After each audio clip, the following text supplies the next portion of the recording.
सिंधुदुर्ग में जो हुआ, सर झुका करके क्षमा मांगता हूं।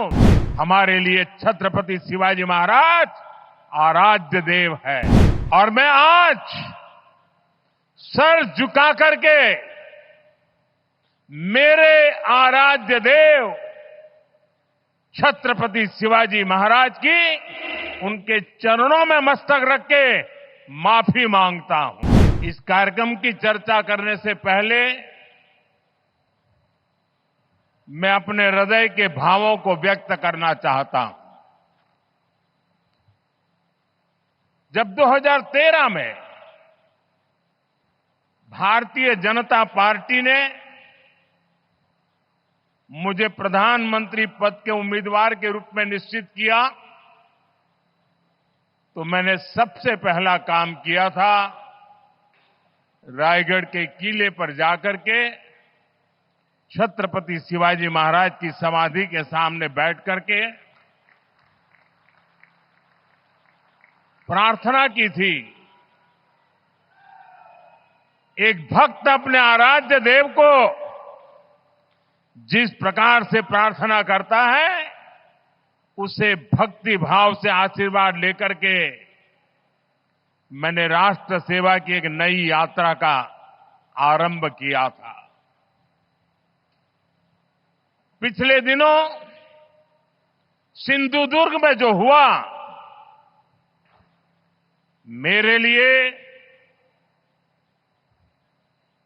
मेरे सभी साथियों के लिए छत्रपति शिवाजी महाराज ये सिर्फ नाम नहीं है। हमारे लिए छत्रपति शिवाजी महाराज ये सिर्फ राजा महाराजा राजपुरुष मात्र नहीं है। हमारे लिए छत्रपति शिवाजी महाराज आराध्य देव है।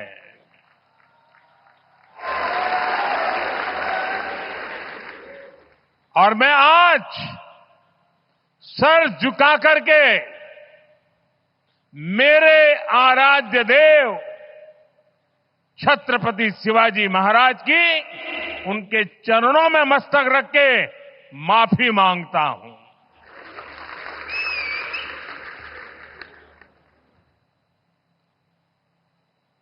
हमारे संस्कार अलग है। हम वो लोग नहीं हैं जो आए दिन भारत मां के महान सपूत, इसी धरती के लाल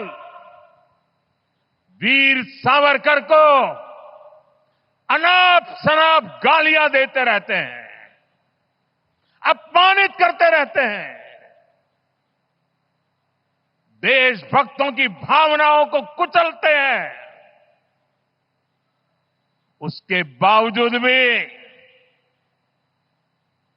वीर सावरकर को गालियां देने के बावजूद भी माफी मांगने को जो तैयार नहीं है, अदालतों में जाकर के लड़ाई लड़ने को तैयार है, इतने बड़े महान सपूत का अपमान करके जिनको पश्चाताप नहीं होता है, महाराष्ट्र की जनता उनके संस्कार को अब जान ले।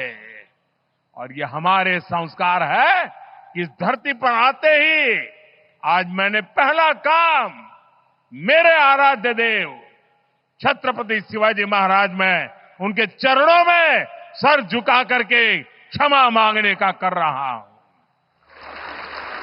और इतना ही नहीं, जो लोग छत्रपति शिवाजी महाराज को अपने आराध्य देव मानते हैं, उनके दिल को जो गहरी चोट पहुंची है, मैं ऐसे आराध्य देव की पूजा करने वालों को भी, उनकी भी सर झुका करके क्षमा मांगता हूं। मेरे संस्कार अलग है। हमारे लिए हमारे आराध्य देव से बड़ा कुछ नहीं होता है।